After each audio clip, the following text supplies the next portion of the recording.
소중한 시간 되기를 축복합니다. 이 세상 모든 사람들은 다 뭘 원합니까? 행복하기를 원합니다. 근데 그 행복이 어디에 있는가? 거기에 대해서 오늘 하나님 말씀 가지고 전하도록 하겠습니다. 우리의 마음을 이렇게 표현하지 않습니까? 저는 지금 오늘 이 자리에 미술학원 학생들이 온 것 같아요. 제가 제일 못 그리는 게 그림이거든요. 제가 그랬다고 생각하는데 남들이 볼 때는 참 이상하다. 일단 우리 마음을 오늘도 좀 이상하게 그렸네. 하트를 좀 이렇게 좀 풍성하게 좀 그리지. 네? 우리 마음을 이렇게 하트로 표현하는데 이 땅에 많은 사람들이 모든 사람이죠. 다 행복하기를 원해요. 근데 그 행복의 조건을 여러 가지로 표현하기를 합니다. 모든 사람이 원하는 거 있어요. 그게 뭡니까? 사랑, 관심 받기를 원하고, 우리 이 자리에 있는 청소년들도 이성으로부터 좀 끌림 받기를 원하고, 우리가 사랑하게 되면 관심 받으면 행복해요, 안 행복해요? 대답 좀 해보세요. 여러분 사랑받고 있습니까? 누구나 사랑받으면 행복해져요. 절대 감출 수 없는 거, 연애한 사람은 절대 감출 수가 없어요. 눈빛이 달라요. 표정이 달라요. 말하는 게 달라져요. 그래서 우리가 사랑하게 되면 우리의 마음을 행복하게 할 수 있는 그런 부분이 있습니다. 그래도 뭐니 해도 이 땅 살아가는데 뭐가 필요해요? 머니가 필요하지요. 돈 벌면 행복한 부분이 있어요. 맞죠? 생각지도 못했던 용돈을 갑자기 많이 받아도 우리 청소년은 행복한데, 이 땅에 돈을 가지면 할 수 있는 일이 너무나 많기 때문에 돈을 가지면 행복해지는 그런 부분이 있습니다. 또 모든 사람이 추구하는 건 뭡니까? 성공. 왜 좋은 대학 가려고 합니까?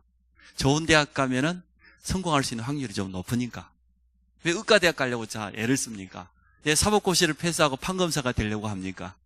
그 자리에 가면은 좀 더 성공자의 위치에 가까이 접근하기 때문에. 그래서 이 땅 모든 사람들은 다 성공하기를 원해요. 성공하면은 당연히 따라오는 게 뭐예요? 명예, 권력 따라옵니다. 국회의원이 되고 장차관이 되어지고 좋은 자리에 가 있으면 당연히 따라와요. 이것을 통하여서 행복을 추구하는 사람들도 있습니다. 일평생 동안 학문을 사랑하고 연구하고 그런 과학자도 있습니다.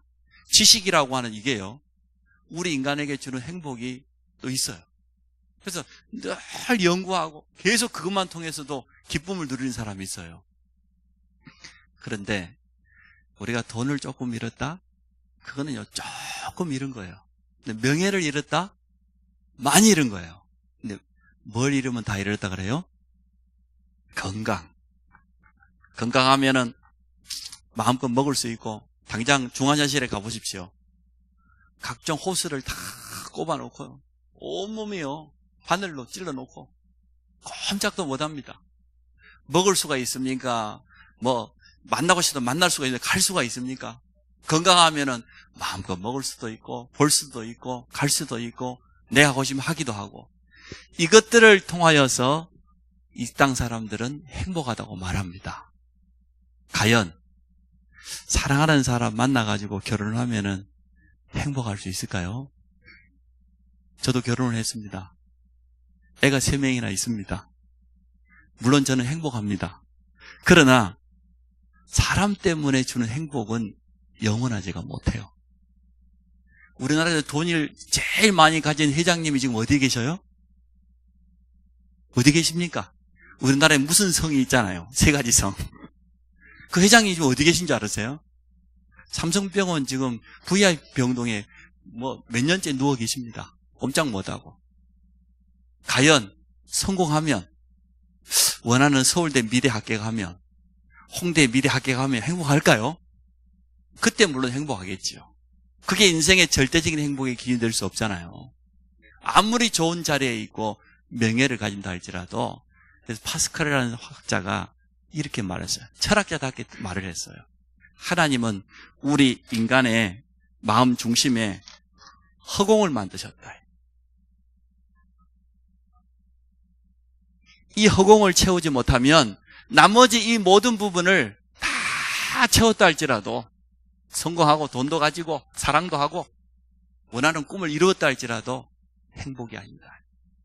그런데 이 모든 것을 다 소유하지 못했다 할지라도 우리 마음속에 있는 가장 중요한 중심에 정말로 하나님을 만날 수가 있다고 하면 그 사람은 가장 행복한 사람이다.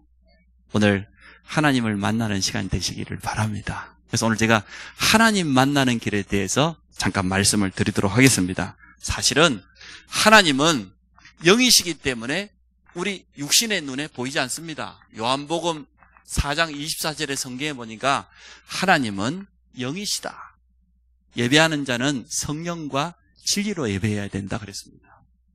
그런데 이 하나님께서 이 세상을 창조하실 때 분명한 창조의 원리를 가지고 있었습니다. 어떤 원리를 가지고 있었냐?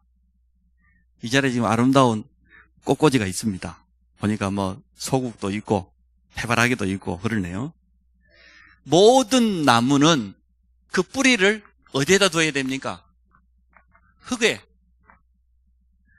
뿌리 내리고 있어야 모든 영양분을 섭취해요. 아름답지만 이미요 잘리는 순간 말라가고 있어요. 죽어가고 있는 거예요. 뿌리를 떠나버린 나무는 절대로 생존할 수 없습니다. 모든 물고기는 뭘 떠나 살 수 없습니까? 물과 함께 해야 돼요. 하나님의 창조 원리는 간단해요. 나무는 흙과 함께, 물고기는 물과 함께. 새는 새장 속에 가두어 있으면 절대 행복하지 않습니다. 날아다닐 수 있는 새는 창공을 날아다녀야 돼요. 하늘을 날아다녀야 돼요. 그래야 행복해요. 그런데 이 창조 원리 가운데 가장 중요한 게 뭐냐? 우리 인간입니다. 인간은 누구와 함께 해야 된다? 이게 간단한 창조 원리예요. 나무가 흙을 떠나 살 수 없는 것처럼, 물을 떠난 물고기가 살 수 없는 것처럼 우리 인간은 하나님과 함께 하도록 만들어진 영혼을 가진 영적인 존재입니다.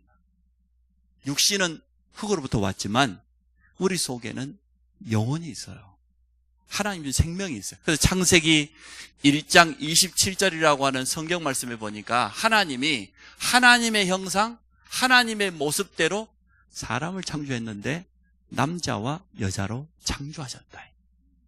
하나님의 모습을 줬단 말은 하나님이 우리 인간과 함께 하기를 원한다 그 말이에요. 아무리 지능이 뛰어난 동물이라 할지라도 하나님 알 수 없습니다. 유일하게 영혼을 가진 영적인 존재 인간만이 하나님께 예배할 수 있고 하나님 찾을 수 있어요. 갑자기 저기 동문에 있는 원숭이가 절간에 불상 앞에 가가지고 갑자기 손을 비비고 엎드리고 그런 법이 없습니다. 영혼이 없기 때문에. 하나님이 우리에게 하나님의 형상을 주사 하나님과 함께 하셨고 창세기 1장 28절에 보니까 땅을 정복하고 차지하고 모든 생물을 다스려라. 하나님이 창조해놓은 모든 세계를 우리 인간에게 정복하고 다스리는 완전한 축복을 허락해 주었습니다. 이게 인간의 정의입니다. 성경에서 말하고 있는 인간은 누구냐? 우리는 육신만 가지고 있고 정신세계만 가지고 있는 존재가 아닌 영을 가진 영적인 존재다.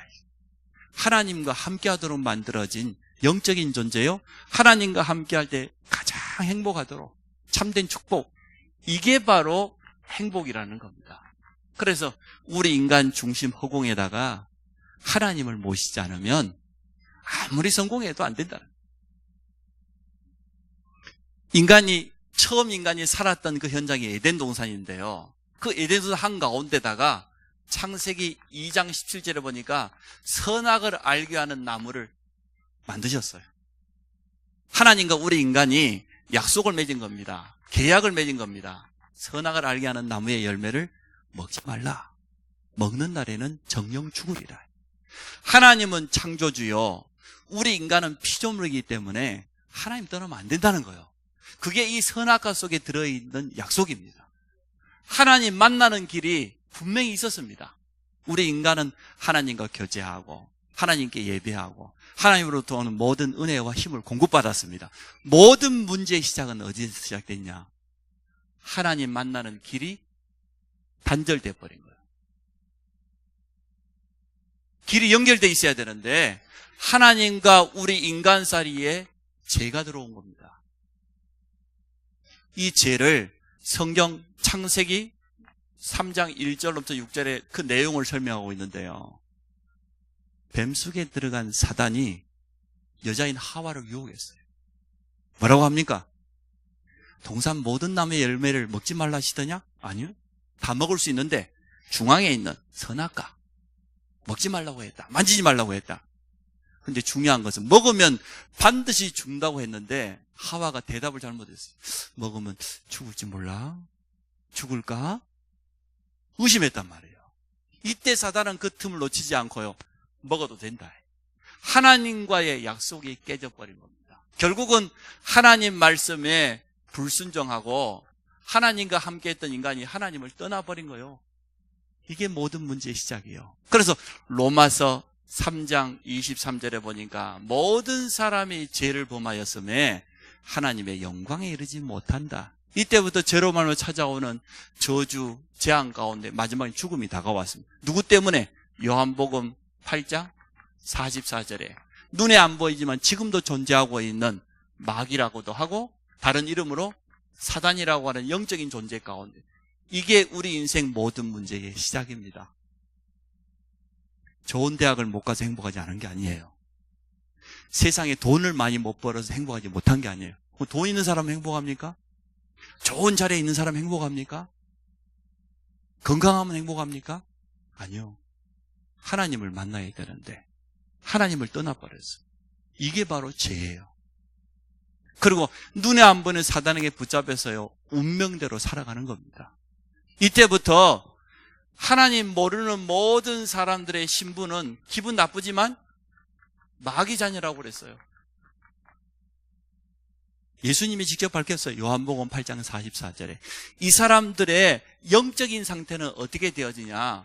불안하다 보니까 답이 없다 보니까 어쩔 수 없이 우상 숭배합니다. 나무 앞에 가서 빌고 돌 앞에 가서 빌고 바다 보고도 빌고 달 보고도 빌고 불상 앞에서도 빌고 돼지머리 갖다 놓고도 절하고.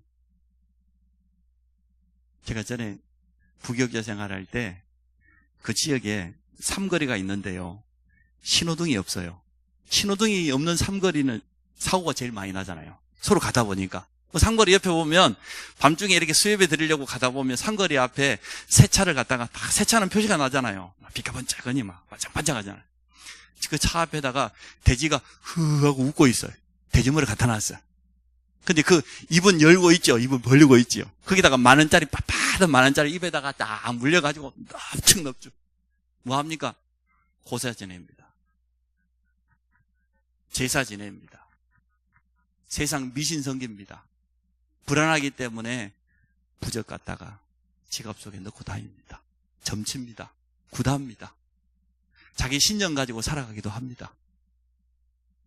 과연 이게 답이 되겠습니까? 만물을 정복하고 차지하고 다스리는 존재인 인간이 만물을 섬겨요. 신이라고. 우상 앞에 절을 해요. 돌을 깎아놓고 절을 해요. 천하대장군, 지하대장군 지나가면 손을 비벼요. 등산 가면서 돌단을 쌓아놓고 복을 빌어요. 그 돌단이 복을 줄 수가 있습니까? 우상 숭배하는 이런 존재가 되어버린 거예요. 그러니까 당연히 정신적인 문제가 올 수밖에 없어요. 어린아이들 악몽으로 가위 눌림으로 학교 보내놨더니 ADHD 주의력 결핍 행동 증후군 이름도 길어. 주의력이 결핍되니까 학업 공부 적응할 수가 없어요. 그리고 감정이 조절 안 돼. 뛰쳐나가 버려. 좀 더 크면 집 나가버려. 가출돼 버려. 어른들 가운데서요 우울증, 불면증, 조울증, 사람들 못 나서요 공황장애, 정신적인 문제가 점점 더 깊어가요. 이 정신적인 어려움을 이기지를 못하니까 그걸 이기려고 하다 보니까 술을 의지하면 알코올 중독이 돼요. 청소년은 게임 중독이 돼요. 음란분들이 얼마나 청소년들 인터넷을 가지고 지금 어렵게 만드는지 몰라요. 음란 중독이 돼요. 노름 중독이 돼요. 마약 중독이 돼요. 예수님이 마태복음 11장 28절에 수고하고 무거운 짐진 자들아 다 내게로 오라. 수고하고 무거운 너무나 많은 정신 문제를 가지고 살아가는 겁니다. 선진국들이 가정이 더 위태위태해요. 그죠? 잘 사는 나라들이 마약 중독자가 더 많아요? 정신병자가 더 많아요?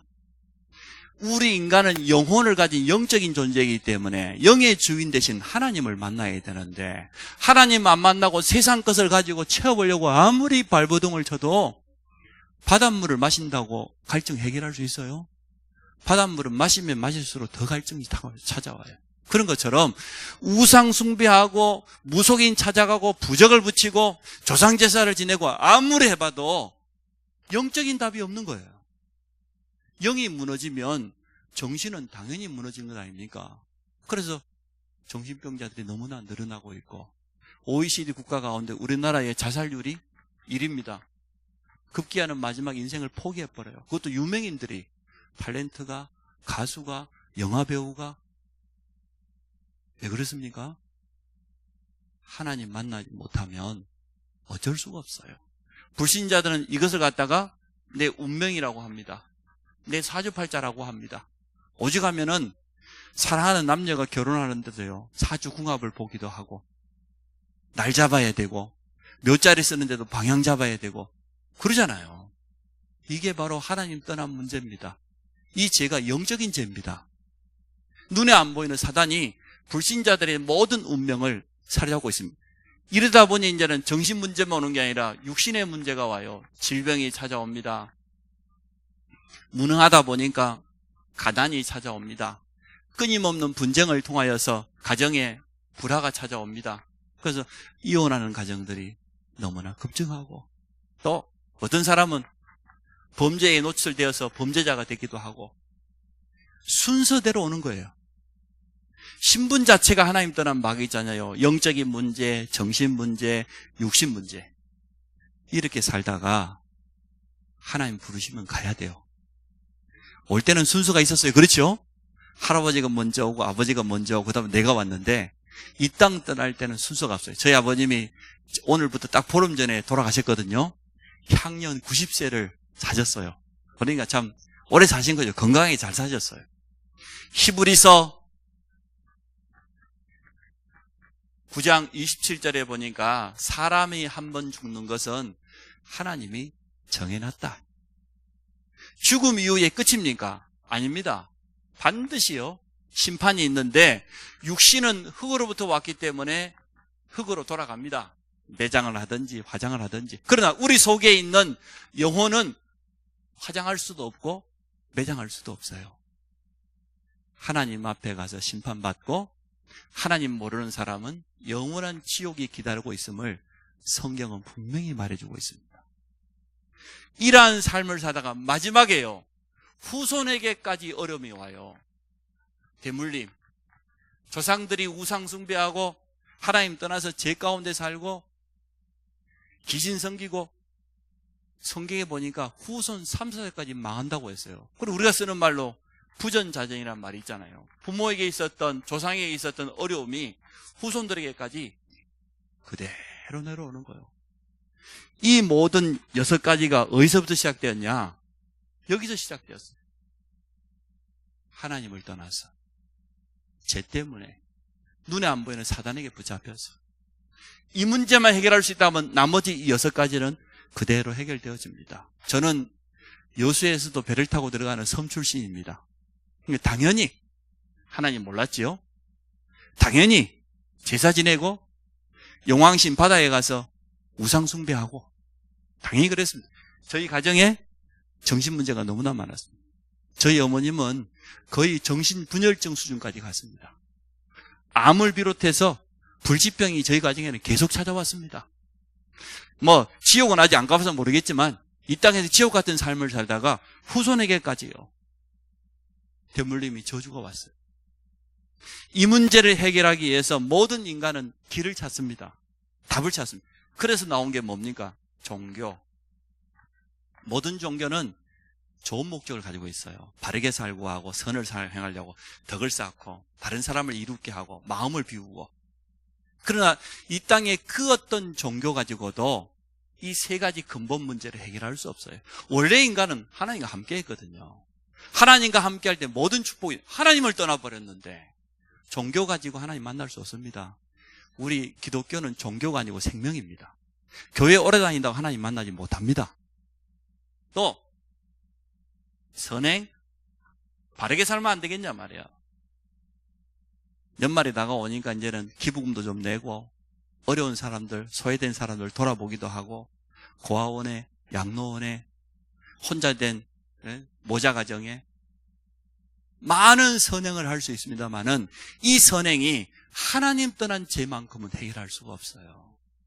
인간의 가장 뛰어난 지식이라고 하는 철학자들의 그 고뇌의 결과인데 철학 가지고 하나님 만날 수 없어요. 과학이 아무리 발달해도 과학 가지고 영적인 문제를 해결할 수가 없어요. 그래서 하나님께서 우리에게 길을 열어주신 겁니다. 왜? 길이 끊겨져 있으니까. 죄가 하나님과 우리 사이를 가로막고 있으니까. 로마서 5장 8절이라는 성경에 보니까 우리가 아직 죄인으로 있을 때 하나님의 사랑이 나타났는데 그의 아들 그리스도를 이 땅에 보내신 겁니다. 요한복음 3장 16절에 하나님이 세상을 이처럼 사랑하사 독생자를 주셨으니 이는 저를 믿는 자마다 멸망치 않고 영생을 얻게 하려고. 그 하나님의 독생자의 아들의 이름이 바로 예수입니다. 예수는 이름이에요. 근데 그분이 하신 일이 그리스도의 일을 하셨어요. 그리스도는 그분의 직분입니다. 저도 이름 뒤에는 목사라고 하는 직분이 따라오지 않습니까? 이 자리에 있는 이름 뒤에 학생이라고 하는 직분이 있잖아요. 또 사업하는 분도 있어요. 직장생활하는 분도 있어요. 직책이 다 있어요. 그래서 그리스도는 이름이 아니고 직분인데 이 그리스도 안에는 중요한 의미가 있습니다. 거룩한 기름 부음 받은 자, 이런 뜻을 가지고 있습니다. 구약 성경에 보니까 세 가지 직분자에게 거룩한 기름을 부었어요. 첫째는 선지자를 세울 때 그 머리에다가 거룩한 향유를 부었어요. 이 기름은 예를 들자고 하면 우리가 밖에 나갈 때 향수를 뿌립니다. 그런 것처럼 선지자를 세울 때 그 머리에다가 거룩한 기름을 부었어요. 두 번째, 제사장을 세울 때 그 머리에다가 기름을 부었어요. 그리고 새로운 왕을 세울 때 이 세 가지를 합쳐서 그리스도라고 합니다. 그러면 예수님은 이 세 가지 일을 하셨다는 거예요. 예수님이 선지자예요. 모든 선지자들의 공통적인 특징은 하나님을 떠나 있는 인간에게 하나님께로 돌아오라는 거예요. 하나님을 떠난 그 저주에서 회개하고 돌아오라는 거예요. 그런데 예수님은 오늘 요한복음 14장 6절의 성경을 읽었습니다. 예수님 자신이 내가 바로 길이요 진리요 생명이니 나로 말미암지 않고는 아버지께로 올 자가 없느니라.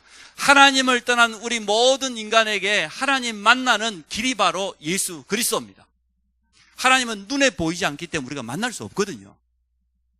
하나님의 아들이 직접 이 땅에 오셨어요. 우리에게 하나님 만나는 길을 열어주시기 위해서 오셨습니다.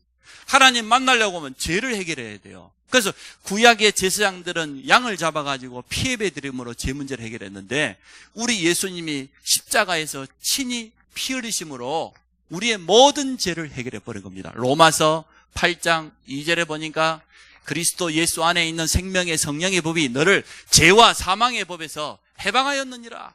우리의 모든 죄를 다 끝내버렸어요. 왕은 권력이 있잖아요. 힘이 있잖아요. 영적인 의미입니다.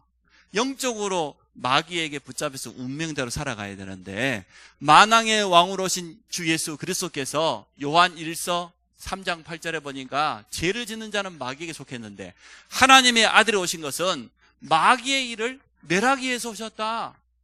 그래서 우리 주님이 이 세 가지 일을 하신 겁니다. 어디에서 이 세 가지 일을 하셨냐? 십자가에서. 피 흘리사 하나님 떠나버린 우리 인간에게요, 하나님 만나는 길이 됐어요. 첫 번째 문제를 해결했어요. 길이 열렸어요. 길이 막혔었는데 우리의 두 번째 죄 문제를 예수님이 십자가 흘리신 피로 해결해버렸어요. 세 번째, 마귀에게 붙잡혀 운명대로 살아야 되는데 마귀를 멸하셨어요. 이 세 가지를 그리스도라고 합니다. 예수님이 바로 그리스도입니다. 이 땅에 종교가 많지만 오직 그리스도는 한 분밖에 없습니다. 자, 오늘 이 자리에 오신 분들에게 제가 예수님이 그리스도라고 설명했어요. 원래 인간은 하나님과 함께 했어요. 하나님과 함께 할 때 가장 행복한 존재로, 가장 축복받은 존재로, 모든 문제는 하나님을 떠난 이 죄 때문이에요. 우리는 죄 그러면은 윤리, 도덕, 육신적인 것을 죄라고 말합니다. 물론 사기치고 거짓말하고 도둑질하고 살인하고 죄입니다. 그러나 그것보다 가장 근본적인 죄는 뭐냐? 하나님과 마땅히 함께 해야 될 인간이 하나님 떠나버린 거예요. 하나님 말씀에 불순종한 거예요. 이게 근본적인 죄입니다. 이 죄로 말미암아 이 6가지 상태 가운데 빠져 있다니까요. 한 사람도 예외가 없어요. 이거는 종교로, 선행으로, 과학으로, 지식으로, 철학으로 해결할 수 없어요.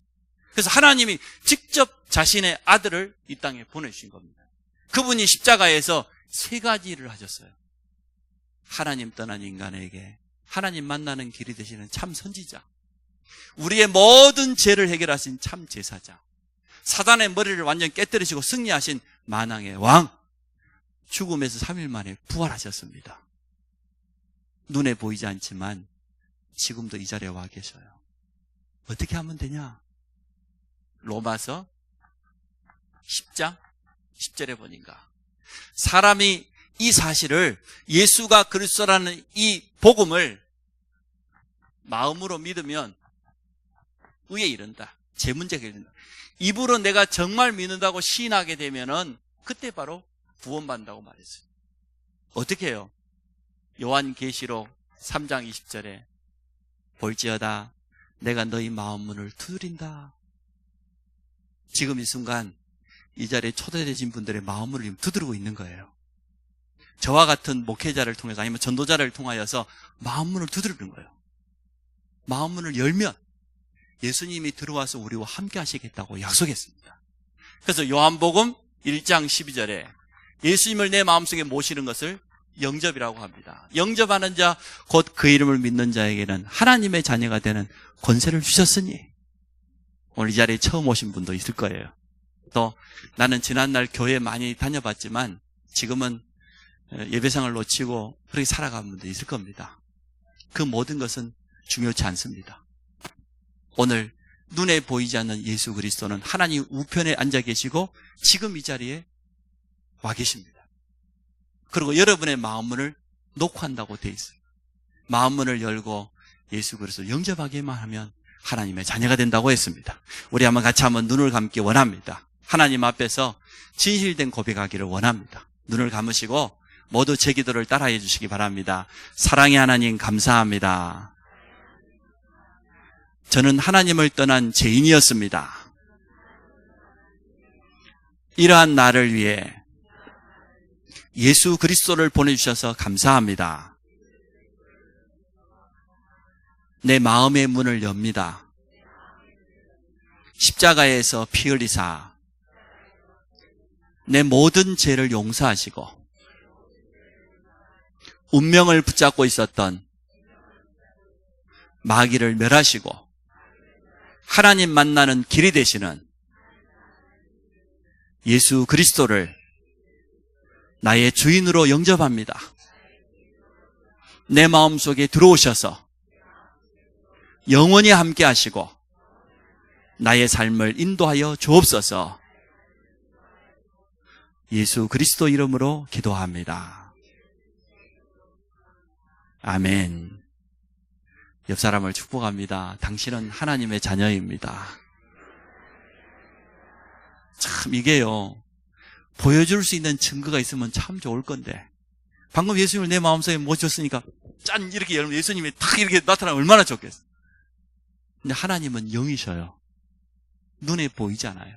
우리 인간에게 가장 소중한 것은 단 하나도 눈에 보이지 않습니다. 영혼이 있습니다.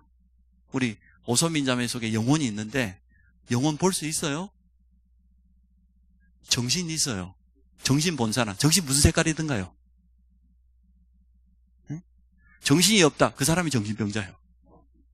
마음이 있습니다. 마음 볼 수 있습니까? 우리 인간에게 가장 소중한 거요. 안 보여요. 부모된 우리가 자식을 사랑하는 마음이 있는데요. 그 사랑하는 마음을 어떻게 색깔로 보여줍니까? 가장 소중한 건 다 눈에 안 보여요. 많은 사람들이 눈에 보이지 않는 것을 없다고 부정하는데요. 사실은 영적인 세계는 눈에 보이지 않습니다. 사단은 이름을 다른 말로 마귀라고도 한다 그랬잖아요. 분명히 존재합니다. 손이라고 하는 드라마가 지금 아주 인기가 있다고 제가 몇 번 봤어요. 쉽게 말하면 귀신 들린 거예요. 손은 뭡니까? 귀신 중에 나쁜 귀신. 이사를 언제 갑니까? 손이 있는 날 갑니까? 손 없는 날 갑니까? 손 없는 날, 나쁜 귀신이 활동하지 않는 날 이사를 가는 걸 손 없는 날 이사 간다 그래요. 불신자들은 그렇게 살아요. 운명이 들어와서 어쩔 수 없어요. 거기 맞춰서. 보니까 귀신이 있어가지고 막 살인도 하고 막 악한 짓을 막 하는 그런 드라마. 그 감독이요. 인터뷰했는데 신문에 나왔더라고. 자기가 그 손이라고 하는 그 드라마를 찍기 위해서 전국에 귀신 들린, 빙의 들린 사람들을 찾아가 봤는데, 무속인도 찾아가고요. 일단 자기 자신이 가위 눌리고 악몽에 시달리고 막. 감독 본인이 얼마나 괴로웠는지 모르. 그러겠지요. 영적인 건 눈에 보이지 않지만 분명히 있습니다. 무속인이 그냥 굿하고 점치고 작두 타고 그러지 않습니다. 귀신의 능력을 힘입어서 버선발로 그 작두 칼 위에 올라갑니다. 마치기도 합니다. 귀신은 그런 능력이 있어요. 근데 오늘 예수 그리스도를 우리가 마음속에 영접했는데 반드시 기억해야 될 게 몇 가지가 있어요. 첫째는 하나님의 자녀가 되었다. 영접하는 자, 곧 그 이름을 믿는 자에게는 하나님의 자녀가 되었으니, 우리의 신분이 마귀 자녀에서 하나님 자녀의 신분으로 변한 걸 믿습니다. 근데 이게 영원해요. 우리의 이름이 영원한 천국의 생명책에 기록된다고 했어요. 방금 예수 그리스도 이름을 내 마음속에 모십니다. 그 이름으로 기도합니다. 아멘 하는 순간 이 자리에 오늘 처음 오신 분들의 이름이 천국 생명책에 기록됐다고 성경이 증거하고 있어요. 이걸 하나님의 자녀라고 합니다. 다른 말로 예수 믿는 사람, 구원받은 사람. 하나님의 자녀는 이때부터 기도하면은 응답받습니다. 말 못할 고민 있는 분이 있을 거예요. 저 전라남도 순천에 가면 순천대학이 있는데 그 대학 안에서 제가 전도할 때 이쁘장한 여학생이 어느 날 따라왔어요. 전도하는 친구를 따라왔어요. 그래서 오늘 예수님을 복음을 전하고 예수님을 영접했어요. 그리고 자기가 고민을 이야기하라니 고민을 이야기했어요. 목사님 다 보내고 내 혼자 있는데 저는 간질환 자예요. 벌써 자라면서 친구들 앞에서 거품 물고 몇 번 쓰러졌고 또 대학 들어오기 전에 수능 준비할 때 몇 번 그랬고 대학 와서도 여학생이 이쁘장하게 생겼는데 친구들 앞에서 갑자기 간질 증상에서 쓰러지면 얼마나 힘들겠어요. 근데 내가 분명히 이야기해. 괜찮다. 너는 일단 하나님의 자녀다. 그 문제 가지고 기도해라. 간질병이 치유되고 안 치유되고 그건 하나님 손에 있다. 그건 하나님은 너에게 증거를 주실 거다. 걱정하지 마라. 또다시 간질 증세가 일어나도 괜찮다. 그때마다 기도해라. 이 친구가요. 한두 달 지나서 왔어요. 목사님, 예수님 영접했을 뿐인데 그날 이후로 긴장만 하면 간질 증세 나타나고 싹 없어져 버렸다는 거예요. 얼굴이 완전 밝아졌어. 물론 그게 없어져야만 응답받는 건 아니죠. 오늘 여러분 가지고 있는 고민이 뭡니까?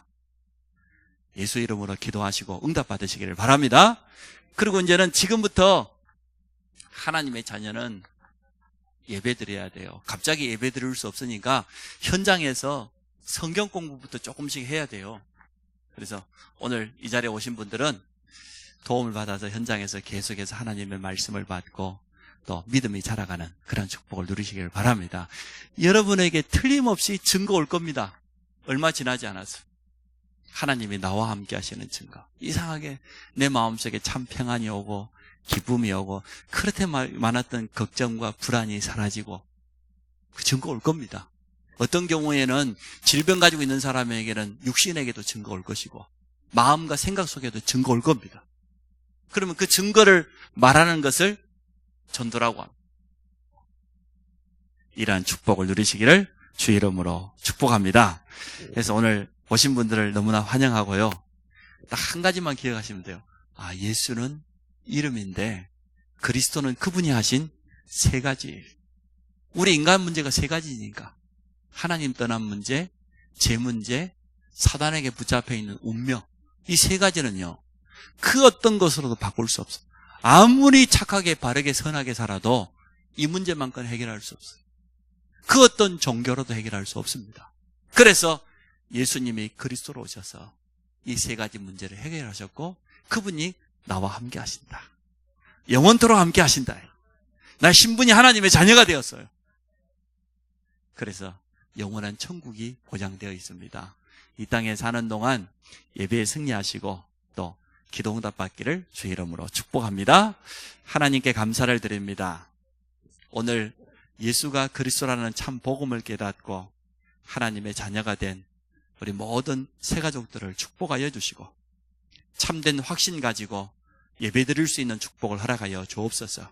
자신이 지난날 가지고 있었던 모든 고민과 갈등, 문제를 가지고 기도 속에 들어가서 사실적으로 응답받게 하여 주시고 이제는 그 속에 있는 많은 사람들을 도울 수 있는 전도자의 삶을 살도록 축복하여 주옵소서.